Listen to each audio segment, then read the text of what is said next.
Assalomu alaykum aziz do'stlar. Toyota Central Asia homiyligi tarafidan yana bitta zo'r aksiya boshladik.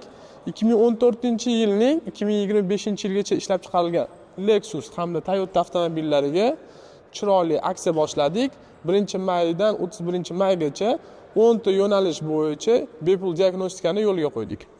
Birinchi diagnostikamizga avtomobilning konditsioneri va hamda isitish sistemasining diagnostikasi. Ikkinchisi avtomobilning dvigatelini sovutish sistemasining diagnostikasi. Uchinchisi akkumulyator diagnostika. To'rtinchisi oyna tozalagichlarning diagnostikasi. Beshinchisi motor moyining diagnostikasi. Oltinchisi havo filtri diagnostikasi. Yettinchisi GRM remen diagnostikasi.